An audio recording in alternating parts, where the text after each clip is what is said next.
ಓಂ ಶ್ರೀ ಗುರುಭ್ಯೋ ನಮಃ. ಹರಿ ಓಂ. ಸರ್ವಮಂಗಲಮಾಂಗಲ್ಯೆ ಶಿವೆ ಸರ್ವಾರ್ಥಸಾಧಿಕೆ ಶರಣ್ಯೇ ತ್ರ್ಯಂಬಕೆ ಗೌರಿ ನಾರಾಯಣಿ ನಮೋಸ್ತುತೆ. ಯಾ ದೇವಿ ಸರ್ವಭೂತೇಷು ಮಾತೃರೂಪೇಣ ಸಂಸ್ಥಿತಾ ನಮಸ್ತಸ್ಯೈ ನಮಸ್ತಸ್ಯೈ ನಮಸ್ತಸ್ಯೈ ನಮೋ ನಮಃ. ಆ ಭಗವತಿಯನ್ನು, ಮಹಾಕಾಳಿ, ಮಹಾಲಕ್ಷ್ಮಿ, ಮಹಾಸರಸ್ವತಿಯನ್ನು ಭಕ್ತಿಯಿಂದ ಸ್ಮರಣೆ ಮಾಡ್ತಾ ತಮ್ಮೆಲ್ಲರಿಗೂ ಕೂಡ ನವರಾತ್ರಿ ಹಬ್ಬದ ಶುಭಾಶಯಗಳು.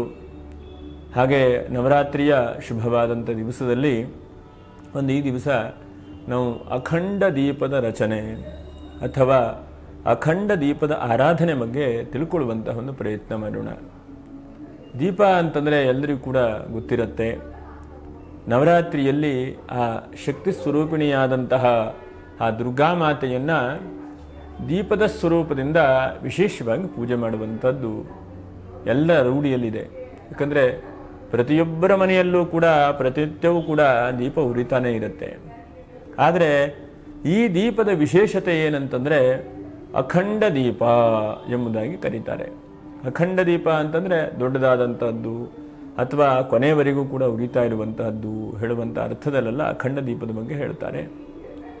ಈ ದೀಪವನ್ನು ಹೇಗೆ ಬೆಳಗಬೇಕು ಅಥವಾ ಈ ದೀಪವನ್ನು ಹೇಗೆ ಬೆಳಗಿದಿದ್ರೆ ಆ ತಾಯಿಯ ದುರ್ಗೆಯ ಅನುಗ್ರಹವಾಗುತ್ತೆ, ಮತ್ತು ನಮ್ಮೆಲ್ಲರ ಕಷ್ಟಗಳು ಹೇಗೆ ಪರಿಹಾರ ಆಗುತ್ತೆ ಮೊದಲಾದಂತಹ ವಿಷಯಗಳನ್ನು ಈ ವಿಡಿಯೋದಲ್ಲಿ ನಾವು ತಿಳ್ಕೊಳ್ಳೋಣ. ಹಾಗೆ ಈ ದೇವತಾ ದರ್ಶನ ಹೇಳುವಂಥ ಯೂಟ್ಯೂಬ್ ಚಾನಲ್ಗೆ ಯಾರು ಸಬ್ಸ್ಕ್ರೈಬ್ ಮಾಡಿಲ್ಲೋ ಅಂಥವರು ಸಬ್ಸ್ಕ್ರೈಬ್ ಮಾಡಿ, ಹಾಗೆ ಒಂದು ಲೈಕನ್ನು ಕೂಡ ಮಾಡಿ ಅಂತ ಹೇಳ್ತಾ ಈ ಅಖಂಡ ದೀಪದ ಬಗ್ಗೆ ತಿಳ್ಕೊಳ್ಳುವಂತಹ ಪ್ರಯತ್ನವನ್ನು ಮಾಡೋಣ. ನೋಡಿ, ದೇವಿಯ ಆರಾಧನೆಯನ್ನು ಅನೇಕ ಪ್ರಕಾರವಾಗಿ ಮಾಡ್ತಾರೆ. ಒಂದು ಚಂಡಿಕಾ ಪಾರಾಯಣೆಯಲ್ಲಿ ಒಂದು ಶ್ಲೋಕ ಬರುತ್ತೆ. ಭುವದೀಪ ದೇವಿ ರೂಪಸ್ತ್ವಂ ಕರ್ಮ ಸಾಕ್ಷೀಹ್ಯವಿಘ್ನಕೃತ ಯಾವತ್ ಕರ್ಮ ಸಮಾಪ್ತಿ ಸ್ಯಾತ್ ತಾವತ್ವಂ ಸುಸ್ಥಿರಾ ಭವ ಎಂಬುದಾಗಿ ಈ ಒಂದು ಚಂಡಿಕಾ ಪಾರಾಯಣೆಯಲ್ಲಿ ಬರುವಂಥ ಒಂದು ಶ್ಲೋಕ. ಅದರ ಆರಂಭದ ಒಂದು ರೀತಿಯಲ್ಲಿ ದೀಪವನ್ನು ಹಚ್ಚಿಕೊಂಡು ಪ್ರಾರ್ಥನೆ ಮಾಡ್ತಾರೆ. ಅರ್ಥ ಏನಂತಂದರೆ ಕರ್ಮ ಸಾಕ್ಷಿ ಮಾಡುವಂತಹ ಪೂಜೆ, ವ್ರತಗಳು, ಆರಾಧನೆಗಳು. ಯಾಕಂದರೆ ನವರಾತ್ರಿ ಅಂದ ತಕ್ಷಣವೇ ಅನೇಕ ರೀತಿಯಾಗಿ ಪೂಜೆಯನ್ನು, ನೈವೇದ್ಯವನ್ನು, ಲಲಿತಾ ಸಹಸ್ರನಾಮವನ್ನು ಹೀಗೆಲ್ಲ ನಾವು ಮಾಡ್ತಾ ಇರ್ತೇವೆ. ಇದಕ್ಕೆ ಕರ್ಮ ಸಾಕ್ಷಿಯ ಸ್ವರೂಪದಿಂದ ದೇವಿಯ ಎದುರುಗಡೆಗೆ ನಾವು ದೀಪವನ್ನು ಹಚ್ಚಿ ಪೂಜೆ ಮಾಡಬೇಕು.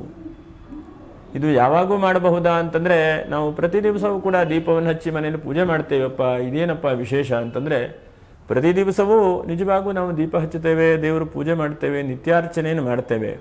ಆದರೆ ಅಖಂಡವಾಗಿ ಅದು ನವರಾತ್ರಿ ಮುಗಿವರೆಗೂ ಕೂಡ ನೋಡ್ತಾ ಇರೋದಿಲ್ಲ, ಅಥವಾ ಪ್ರತಿ ದಿವಸವೂ ಕೂಡ ಬೆಳಗ್ಗೆ, ಮಧ್ಯಾಹ್ನ, ಸಂಜೆ ಹೀಗೆ ಅದು ಉರಿತಾ ಇರ್ತದೆ ಅಂಥೇಳಿ ನೋಡ್ತಾ ಇರೋದಿಲ್ಲ. ಬೆಳಗ್ಗೆ ಒಂದು ಸಲ ಪೂಜೆ ಮಾಡುವಾಗ ಹಚ್ಚುತ್ತೇವೆ, ದೇವರಿಗೆ ಕೈ ಮುಗಿತೇವೆ, ಅನಂತರದಲ್ಲಿ ಒಂದು ಸಮಯಾನಂತರದಲ್ಲಿ ಅದು ಆರಿ ಹೋಗಿಬಿಡ್ತದೆ. ಆದರೆ ಅಖಂಡ ದೀಪ ಅಂತಂದರೆ ಆದಷ್ಟು ಆರಿ ಹೋಗದೇ ಇದ್ದ ಹಾಗೆ ನೋಡ್ಕೊಳ್ಳುವಂತಹ ಒಂದು ದೀಪ. ಇದನ್ನು ಶಾಸ್ತ್ರಗಳ ಪ್ರಕಾರವಾಗಿ ನೋಡಿ, ನೀವು 2 ದೀಪವನ್ನು ಹಚ್ಚಬೇಕು ಎಂಬುದಾಗಿ ಹೇಳುತ್ತೆ ಶಾಸ್ತ್ರ. 2 ದೀಪ ಹಚ್ಚಬೇಕು ಅಂತಂದರೆ ದೇವಿಯ ಬಲಭಾಗದಲ್ಲಿ ಘೃತ ಅಂದರೆ ತುಪ್ಪದ ದೀಪ, ಹಾಗೆ ದೇವಿಯ ಎಡಭಾಗದಲ್ಲಿ ಎಣ್ಣೆ ದೀಪವನ್ನು ಹಚ್ಚಬೇಕು.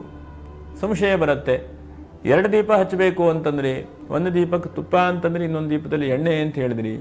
ಆದರೆ ಒಂದೇ ದೀಪ ಹಚ್ಚುವುದಾದರೆ ಹೇಗೆ ಮಾಡಬೇಕು? ಅಖಂಡ ದೀಪ 2 ದೀಪ ಹಚ್ಚುವಂಥದ್ದಲ್ಲ. ಅಖಂಡ ದೀಪ ಅಂತಂದರೆ ಒಂದೇ ದೀಪ ಹಚ್ಚುವಂಥದ್ದು. ಒಂದೇ ದೀಪವನ್ನು ಹಚ್ಚುವಂತಹ ಪಕ್ಷದಲ್ಲಿ ದೇವಿಯ ಬಲಭಾಗದಲ್ಲಿ ನಾವು ದೀಪವನ್ನು ಇಡಬೇಕು, ದೇವಿಯ ಎಡಭಾಗದಲ್ಲಿ ಇಡಬೇಕು ಅಂತಿಲ್ಲ. 2 ದೀಪ ಹಚ್ಚುತ್ತೀವಿ ಅಂತ ಆದರೆ ದೇವಿಯ ಬಲಭಾಗದಲ್ಲಿ ತುಪ್ಪದ ದೀಪ, ಎಡಭಾಗದಲ್ಲಿ ಎಣ್ಣೆಯ ದೀಪವನ್ನು ಹಚ್ಚುವಂಥದ್ದು ಬಹಳ ಉತ್ತಮವಾದಂಥ ಒಂದು ಪಕ್ಷ. ನಾನು ಹೇಳುವಂಥದ್ದು ಒಂದು ದೇವಿಯ ಉಪಾಸನಾ ಕ್ರಮದಲ್ಲಿ ಹೇಗೆ ಹೇಳ್ತಾರೆ ಅದನ್ನಷ್ಟೇ ಹೇಳ್ತಾ ಇರುವಂಥದ್ದು. ಯಾಕಂದರೆ 100 ಜನ 100 ಥರ ಹೇಳಬಹುದು. ಆದರೆ ನಾವು ಶಾಸ್ತ್ರದ ರೀತಿಯಲ್ಲಿ, ಪುರಾಣಗಳ ರೀತಿಯಲ್ಲಿ, ಗ್ರಂಥಗಳಲ್ಲಿ ಆಚರಣೆ ರೀತಿಯಲ್ಲಿ ಹೇಗೆ ಮಾಡ್ಕೊಂಬಂದಿದ್ದಾರೋ ಅದನ್ನೇ ನಾವು ಉದಾಹೃತವಾಗಿ ಹೇಳಬೇಕು. ನಮ್ಮ ಮನಸ್ಸಿಗೆ ಬಂದ ಹಾಗೆ ಯಾವುದೇ ಆಚರಣೆಯನ್ನು ಕೂಡ ಮಾಡುವಂಥದ್ದು ಉತ್ತಮವಾದದ್ದಲ್ಲ. ಹೀಗೆ ಅಖಂಡ ದೀಪವನ್ನು ನಾವು ಹಚ್ಚಬೇಕು ಅಂತಂದರೆ ಅದಕ್ಕೆ ನವರಾತ್ರಿಯ ಪೂರ್ವದಲ್ಲೇ ಸಿದ್ಧತೆಯನ್ನು ಮಾಡಿಕೊಳ್ಬೇಕು. ಅದನ್ನು ನವರಾತ್ರಿಯ ಪೂರ್ವದಲ್ಲೇ ನೀವು ಎಲ್ಲ ವಸ್ತುಗಳನ್ನು ಖರೀದಿ ಮಾಡಿ ಬರಬೇಕು. ನವರಾತ್ರಿಯ ಪಾಡ್ಯ ದಿವಸ ಯಾವಾಗ ಆರಂಭವಾಗುತ್ತೋ ಅಂತಹ ದಿವಸದಲ್ಲಿ ಪ್ರಾತಃ ಕಾಲದಲ್ಲಿ ಎದ್ದು ಶುಚಿರಭೂತರಾದಂತಹ ಮನಸ್ಸಿನಿಂದ ಈ ಒಂದು ಅಖಂಡ ದೀಪದ ಸಿದ್ಧತೆಯನ್ನು ಮಾಡಬೇಕು. ಇದನ್ನು ಸೂರ್ಯೋದಯದ ಪೂರ್ವದಲ್ಲಿ ಮಾಡಬೇಕು ಎಂಬುದಾಗಿ ಗ್ರಂಥಗಳಲ್ಲಿ ಹೇಳ್ತಾರೆ. ಬೆಳಗ್ಗೆ ಎದ್ದು ಸ್ನಾನಾದಿಗಳನ್ನು ಮಾಡಿಕೊಂಡು ನಿತ್ಯ ಕರ್ಮಗಳನ್ನೆಲ್ಲ ಆಚರಣೆ ಮಾಡಿಕೊಂಡು ಶುದ್ಧವಾದಂತಹ ನೀವು ದೇವರ ಮನೆಯಲ್ಲಿ ಇಡ್ತೀರಿ ಅಂದರೆ ಸಂತೋಷ, ಅಥವಾ ದೇವರ ಮನೆ ಚಿಕ್ಕದಾಗಿದೆ ಅಂತಾದರೆ ಅದು ಹೊರಗಡೆ ಇಟ್ಟರೂ ಕೂಡ ಏನೂ ತೊಂದರೆ ಇಲ್ಲ. ಆದರೆ ಬಹಳ ಮುಖ್ಯವಾಗಿ ಗಮನಿಸುವಂತಹದ್ದು, ಈ ದೀಪವು ಆದಷ್ಟು ನವರಾತ್ರಿ ಮುಗಿಯುವವರೆಗೂ ಕೂಡ ಆರಿ ಹೋಗಬಾರದು. ಅಥವಾ ಈ ದಿವಸ ಹಚ್ಚಿದಂತಹ ದೀಪ ನಾಳೆ ದಿವಸ ಬೆಳಿಗ್ಗೆ ಸೂರ್ಯೋದಯದವರೆಗಾದರೂ ಕೂಡ ಉರಿತಾ ಇರಬೇಕು. ನಾಳೆಗೆ ಪುನಃ ಆ ದೀಪವನ್ನು ಸ್ವಚ್ಛ ಮಾಡಿಕೊಂಡು ಆ ದೀಪವನ್ನು ಬೇರೆ ಕಡೆಗೆ ಹಚ್ಚಿಟ್ಕೊಂಡು ಬೇರೆ ಕಡೆಗೆ ಏನಾದರೂ ಚಿಕ್ಕದಾದಂಥ ಹಣತೆಯಲ್ಲಿ ಹಚ್ಚಿ ಇಟ್ಕೊಂಡು ಇದನ್ನೆಲ್ಲ ಶುದ್ಧ ಮಾಡಿ ಮತ್ತು ಪುನಃ ಆ ದೀಪವನ್ನು ಈ ದೀಪಕ್ಕೆ ಸೇರಿಸ್ಕೊಂಡು ಉರಿಸುವಂತಹ ಪದ್ಧತಿಯೂ ಕೂಡ ಇದೆ. ಅಂದರೆ ದೀಪ ಸ್ವಚ್ಛ ಇರಬೇಕು ಹೇಳುವಂಥ ಉದ್ದೇಶದಿಂದ ಆದಷ್ಟು ನವರಾತ್ರಿ ಮುಗಿಯವರೆಗೂ ಕೂಡ ಅಖಂಡವಾದಂಥ ದೀಪ ಉರಿತಾ ಇದ್ದರೆ ಬಹಳ ಒಳ್ಳೆಯದು. ಶುದ್ಧವಾದಂತಹ ಜಾಗವನ್ನು ನೋಡಿಕೊಂಡು, ಅಂದರೆ ದೇವತೆಯ ಅಥವಾ ದೇವರ ಮನೆಯ ಎದುರುಗಡೆಗೆ ಇಡುವಂತಹದ್ದು ಒಳ್ಳೆಯದು. ಅದರ ಹಿಂದುಗಡೆಗೋ ಬೇರೆ ಕಡೆಗೋ ದೀಪ ಇಡುವಂಥದ್ದು ಉತ್ತಮವಾದದ್ದಲ್ಲ.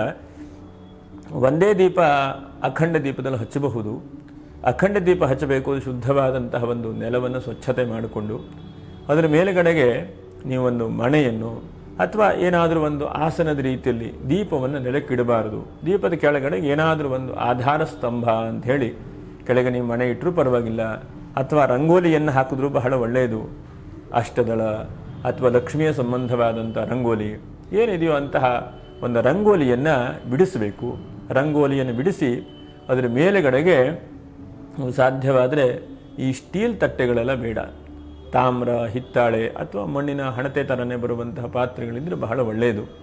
ಅದರ ಮೇಲುಗಡೆಗೆ ಆ ಪಾತ್ರೆಯನ್ನು ಶುದ್ಧ ಮಾಡಿ ಇಟ್ಕೊಂಡು, ಎಲ್ಲ ನೂತನವಾದಂತಹ ಪಾತ್ರೆಯೇ ಬೇಕು ಅಂತೇನಿಲ್ಲ, ನಿಮ್ಮ ಮನೆಯಲ್ಲಿರುವಂತಹ ಯಾವುದಾದ್ರೂ ಪಾತ್ರೆಗಳಾದರೂ ಆಗುತ್ತೆ, ಅದನ್ನು ಶುದ್ಧ ಮಾಡಿ ತೊಳೆದು ಸ್ವಚ್ಛ ಮಾಡಿ ಇಟ್ಕೊಂಡು ಅದರ ಮೇಲುಗಡೆಗೆ ಒಂದು ಮುಷ್ಟಿ, ಜಾಸ್ತಿ ಬೇಡ, ಒಂದು ಮುಷ್ಟಿ ಅಕ್ಕಿಯನ್ನು ಹಾಕಿ ಆ ಪಾತ್ರೆಯನ್ನು ಶುದ್ಧ ಮಾಡಿಕೊಂಡು ಅದರ ಮೇಲುಗಡೆಗೆ ಸ್ವಲ್ಪ ಸಾಧ್ಯವಾದರೆ 1-2 ವೀಳ್ಯದೆಲೆ ಅಡಿಕೆ, ಹಾಗೆ 1-2 ಅಡಿಕೆ, ಅದರ ಜೊತೆಗೆ ಬಾಳೆಹಣ್ಣನ್ನು ಸೈಡಿಗೆ ಇಟ್ಬಿಟ್ಟು ಸ್ವಲ್ಪ ಗಂಧವನ್ನು ಅಕ್ಕಿಯ ಮಧ್ಯದಲ್ಲಿ ಇಟ್ಕೊಂಡು ಅದರ ಮೇಲುಗಡೆಗೆ ಶುದ್ಧವಾದಂತಹ ಅಖಂಡ ದೀಪ ಇರುವಂತಹ ದೊಡ್ಡ ಸ್ವಲ್ಪ ಜಾಸ್ತಿ ಎಣ್ಣೆ ಹಿಡಿಯುವಂತಹ ಒಂದು ಹಣತೆ, ಶುದ್ಧವಾದಂತಹ ಮಣ್ಣಿನ ಹಣತೆ.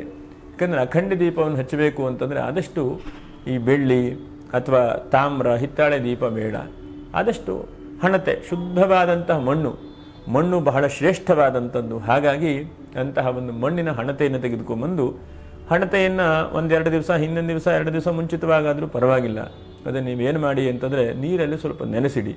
ಅದನ್ನು ಸ್ವಚ್ಛವಾಗಿದೆಯೋ ಅಥವಾ ಎಣ್ಣೆ ಹಾಕಿದ್ದು ಸೋರು ಹೋಗುತ್ತೋ ಏನಾದರೂ ಚೆಕ್ ಮಾಡಿ ನೋಡಿ, ಏನೂ ಕೂಡ ತೊಂದರೆ ಇಲ್ಲ.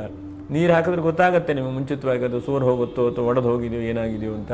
ಯಾಕಂದರೆ ಹಚ್ಚಿದ ಮೇಲೆ ಅದು ಒಡೆದು ಹೋಗೋದು ತೊಂದರೆಗಳಾಗಬಾರ್ದು. ಅದು ಪೂರ್ವದಲ್ಲೇ ನೀವು ನೋಡಿಕೊಂಡು ಅನಂತರದಲ್ಲಿ ಅದನ್ನು ಅರಿಸಿನಿಂದ ಅದನ್ನು ಶುದ್ಧ ಮಾಡಿಕೊಂಡು, ಸಾಧ್ಯವಾದರೆ ನಿಮಗೆ ಗೋಮಯ ಅಥವಾ ಸಗಣಿ ಸಿಕ್ಕಿದ್ರೆ ಅದನ್ನು ಕೂಡ ಅದು ಹೊರಗಡೆಗೆ ಕ್ಲೀನಾಗಿ ಅದನ್ನು ಹಚ್ಚಿಕೊಂಡು ಒಟ್ಟಿನಲ್ಲಿ ಅರಿಸಿನ ಅಥವಾ ಸಗಣಿಯಿಂದ ಶುದ್ಧಿ ಮಾಡಿಕೊಂಡು ಆ ಹಣತೆಯನ್ನು ಅಕ್ಕಿ ಮೇಲುಗಡೆಗೆ ನೀವು ಇಡಬೇಕು.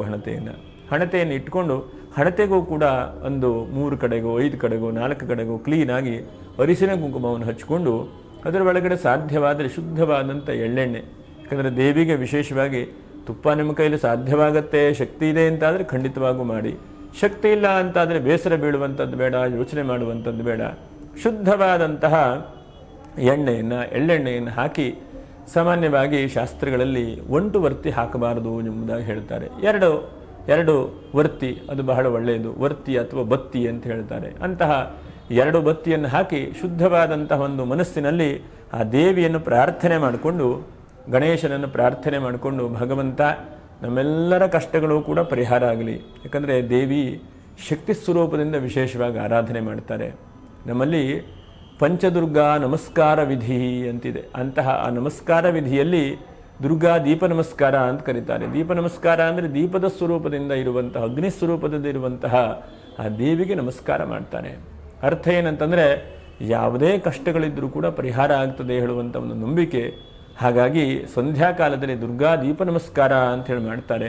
ಆ ದೀಪ ನಮಸ್ಕಾರ ಮಾಡಿದ್ರೆ ನಮ್ಮೆಲ್ಲರ ಕಷ್ಟಗಳು ತೊಂದರೆಗಳು ಕೂಡ ಪರಿಹಾರ ಆಗ್ತದೆ ಅಂತ. ಹಾಗಾಗಿ ನಾವು ಭಕ್ತಿ ಶ್ರದ್ಧೆಯಿಂದ ಗಣೇಶನನ್ನು ನಮಸ್ಕಾರ ಮಾಡಿ, ಶಾರದಾಂಬೆಯನ್ನು ನಮಸ್ಕಾರ ಮಾಡಿ, ಗುರು ಹಿರಿಯರನ್ನು ನಮಸ್ಕಾರ ಮಾಡಿ, ಬೆಳಗ್ಗೆ ಸಮಯದಲ್ಲಿ ಅರಿಶಿನ ಕುಂಕುಮ ದೀಪಕ್ಕೆ ಇಟ್ಕೊಂಡು ಶುದ್ಧವಾದಂಥ ತೈಲವನ್ನು ಹಾಕಿ ಹಾಗೆ ದೀಪವನ್ನು ಬೆಳಗಿ, ಸಾಮಾನ್ಯವಾಗಿ ದೀಪ ಎಷ್ಟು ದಿವಸ ನಿಮ್ಮ ಕೈಯಲ್ಲಿ ನವರಾತ್ರಿ ಮುಗಿಯುವವರೆಗೂ ಕೂಡ ಉರಿತದೆ ಅಂತಾದರೆ ಸಂತೋಷ, ಇಲ್ಲ ಅಂತಾದರೆ ಒಂದು ದಿವಸ ಆದರೂ ಕೂಡ ಅಖಂಡವಾದಂಥ ದೀಪವನ್ನು ಹಚ್ಚಿ ನೀವು ಆ ದಿವಸ ಬೆಳಿಗ್ಗೆ ಮಧ್ಯಾಹ್ನ ಸಂಜೆ ಸಾಧ್ಯವಾದರೆ, ಇಲ್ಲಾಂದರೆ ಬೆಳಿಗ್ಗೆ ಮತ್ತು ಸಂಜೆ ಆ ದೀಪದ ಎದುರುಗಡೆ ಕೂತ್ಕೊಂಡು ಲಲಿತಾ ಸಹಸ್ರನಾಮವನ್ನು ಅಥವಾ ದುರ್ಗಾ ಅಷ್ಟೋತ್ತರ ಶತನಾಮವನ್ನು, ಆ ದೇವಿಯ ಮಹಿಮೆಯನ್ನು ಅಥವಾ ಒಂದು ಚಂಡಿಕಾ ಪಾರಾಯಣೆ ಅಂತಿದೆ ಅಂತಹ ಸ್ತೋತ್ರಗಳನ್ನು ಶ್ರವಣ ಮಾಡಿ. ಯಾಕಂದರೆ ದೀಪದ ಸ್ವರೂಪದಿಂದ ಜಗನ್ಮಾತೆಯು ಕೂತ್ಕೊಂಡಿದ್ದಾಳೆ. ಬ್ರಹ್ಮ ವಿಷ್ಣು ಸ್ವರೂಪದಿಂದ, ಬ್ರಹ್ಮ ವಿಷ್ಣು ಮಹೇಶ್ವರರ ಸ್ವರೂಪದಿಂದ, ಮಹಾಕಾಳಿ ಮಹಾಲಕ್ಷ್ಮಿ ಮಹಾಸರಸ್ವತಿಯ ಸ್ವರೂಪದಿಂದ ಆ ಜಗನ್ಮಾತೆಯು ಈ ದೀಪದ ಸ್ವರೂಪದಿಂದ ಇದ್ದಾಳೆ. ಹಾಗಾಗಿ ಅಂತಹ ದೀಪ ಸ್ವರೂಪದಿಂದ ಇರುವಂತಹ ಜಗನ್ಮಾತೆಗೆ ನಾವು ಪ್ರಾರ್ಥನೆ ಮಾಡಿದರೆ ನಮ್ಮೆಲ್ಲರ ಕಷ್ಟಗಳು ಕೂಡ ಪರಿಹಾರವಾಗ್ತದೆ. ಯಾಕಂದರೆ ನವರಾತ್ರಿಯಲ್ಲಿ ಈ ಅಖಂಡ ದೀಪಕ್ಕೆ ವಿಶೇಷವಾದಂಥ ಒಂದು ಶಕ್ತಿಯನ್ನು ಕೂಡ ಹೇಳಿದ್ದಾರೆ.